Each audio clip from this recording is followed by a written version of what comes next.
आप देख रहे हैं एबी स्टार न्यूज। मैं हूं आपके साथ सपना वर्मा।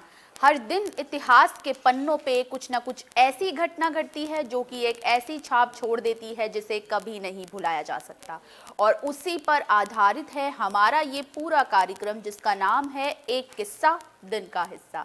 तो चलिए शुरुआत करते हैं आज के हमारे पहले किस्से से। हमारा पहला किस्सा जुड़ा है रूस की उस क्रांति से जिसने कि कई खूनी संघर्ष के बाद जार के शासन का अंत किया था।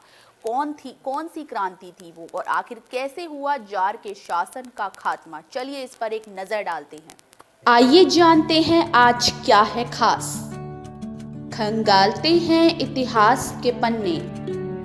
रूस जो शुरू से ही साम्यवादी विचारधारा की नीतियों को मानने वाला था। कई ऐसी क्रांति और आंदोलन यहाँ उभरे जो रूस में साम्यवाद की स्थापना का जरिया बने। रूस ने बहुत सी लड़ाइयाँ और आंदोलन देखे। कहा जाता है कि रूस ने बहुत सी खूनी क्रांति और संघर्ष भरे दौरों को भी देखा है। उसी में से एक था रूस के इतिहास का वो काला पन्ना जो आज भी इतिहास के पन्नों में अपनी एक अलग भूमिका रखता है। रूस की वो सबसे चर्चित और प्रसिद्ध क्रांति जिसे नाम दिया गया रूसी क्रांति। रूसी क्रांति जिसे बोल्शेविक क्रांति के नाम से भी जाना गया। बात की जाए अगर इसके इतिहास की तो ये वो दौर याद दिलाता है जब रूस की सत्ता एक ऐसे शासक के हाथ में थी जिसके अत्याचारों से जनता काफी दुखी और परेशान थी। वो शासक था जार निकोलस द्वितीय, जिसके शासन से उसकी प्रजा, उसकी जनता काफी तंग आ चुकी थी। जार के शासनकाल में जनता की और प्रेस की आज़ादी लगभग खत्म होने की कगार पर आ गई थी। जार की तानाशाही ने जनता को विद्रोह करने पर मजबूर कर दिया और इसी का परिणाम बनी रूसी क्रांति। साल 1905 का वो दौर जब आज ही के दिन रूसी क्रांति की शुरुआत हुई थी।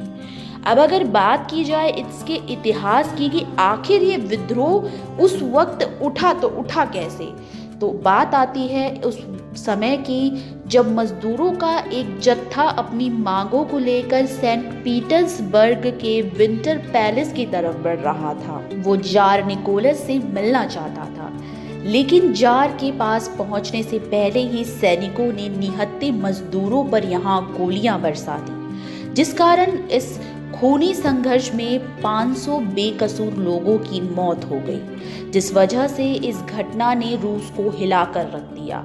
रूस के इतिहास में आज भी इस घटना को याद किया जाता है। इसे उस वक्त ब्लडी संडे यानी खूनी रविवार का नाम दिया गया, क्योंकि जिस वक्त ये हादसा हुआ, जिस वक्त ये नरसंहार हुआ, उस वक्त रविवार का दिन था। इसी घटना के बाद साल 1917 में व्लादिमीर लेनिन के नेतृत्व में रूसी क्रांति की शुरुआत हुई, यानी कि रूसी क्रांति को 2 चरणों में बांटा गया। पहले चरण यानी कि आज ही के दिन साल 1905 में रूसी साम्राज्य में एक बड़ा राजनीतिक और सामाजिक आंदोलन हुआ। इस क्रांति के दौरान ही जार के शासन का अंत हुआ। जार को उसकी पत्नी और 5 बच्चों समेत फांसी दे दी गई। रूसी क्रांति जिसे बोल्शेविक क्रांति का नाम दिया गया, इसकी शुरुआत हुई थी 2 चरणों में। पहली जो क्रांति हुई थी उसकी शुरुआत हुई थी 22 जनवरी साल 1905 को, यानी कि आज ही के दिन। इसका मकसद था जार की मनमानी को रोकना। जार एक ऐसा शासक था उस वक्त जो रूस में अपनी मनमानी कर रहा था। उसने प्रेस की स्वतंत्रता से लेकर यहाँ पर विकास कार्यों में भी कई बाधाएं डाली। बढ़ते हैं हमारे अगले किस्से की तरफ। हमारा अगला किस्सा जुड़ा है महारानी विक्टोरिया से। महारानी विक्टोरिया का आज के दिन से क्या रिश्ता है, चलिए इस पर एक नजर डालते हैं। भारत के इतिहास के पन्नों पर अगर रोशनी डाली जाए तो वो दौर याद आता है जब भारत अंग्रेजी हुकूमत की चपेट में था। भारत में अंग्रेजों का एक लंबे अरसे तक राज रहा है। इसमें जहां भारत को कई नुकसान हुए तो वहीं इसके कई फायदे भी सामने आए हैं। वो कहते हैं ना, हर सिक्के के 2 पहलू होते हैं, एक सीधा तो एक उल्टा। लेकिन फिर भी अक्सर सिक्के की उल्टी तरफ पर ही ज्यादा रोशनी डाली जाती है। भारत के इतिहास में कई जगहें ऐसी है जहां पर अंग्रेजी हुकूमत को सिर्फ और सिर्फ नुकसान ही दिखाते हुए बताया गया है। अंग्रेजी हुकूमत को भारत के लिए सर्वनाश बताया गया है, लेकिन ऐसा कुछ मामलों में नहीं दिखता। जैसे पांचों उंगलियां बराबर नहीं होती, ठीक वैसे ही जरूरी नहीं कि हर अंग्रेजी शासक जल्लाद या शोषण करने वाला हो।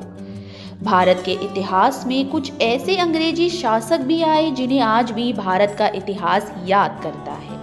उनकी न्यायप्रियता रवैये के लिए, तो कभी उनकी महानता और उदारवादी नीतियों के लिए। और उन्हीं शासकों में से एक थी ब्रिटेन की महारानी विक्टोरिया, जिन्होंने बेहद कम उम्र में यानी कि मात्र 18 साल की उम्र में अपने पिताजी के निधन के बाद ईस्ट इंडिया कंपनी की सत्ता को संभाली। जिस वक्त उन्होंने सत्ता संभाली उस वक्त उनकी सत्ता का विरोध भी हुआ, लेकिन फिर भी उन्होंने तमाम अटकलों को पार कर अपनी एक पहचान बनाई। इसके बाद आया साल 1958 का वो दौर जब भारत की सत्ता रानी विक्टोरिया के पास आई। रानी विक्टोरिया की अगर बात की जाए तो वो भारत की संस्कृति, यहाँ की भाषा, यहाँ के रहन सहन को जानने में काफ़ी दिलचस्पी रखती थी। इसके लिए उन्होंने प्रशिक्षण भी लिया।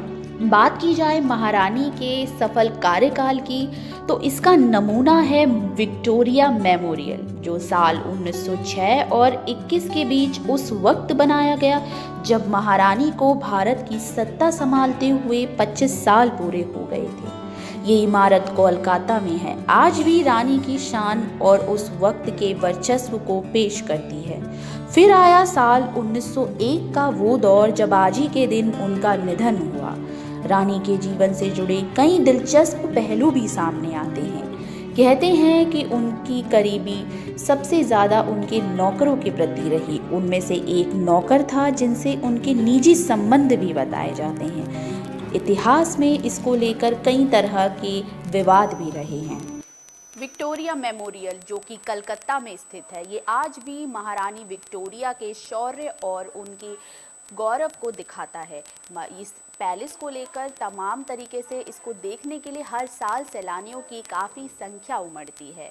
वक्त हो चला है अब आपसे विदा लेने का। हम फिर मिलेंगे किसी नए किस्से के साथ। तब तक के लिए देखते रहिए एक किस्सा दिन का हिस्सा। शुक्रिया।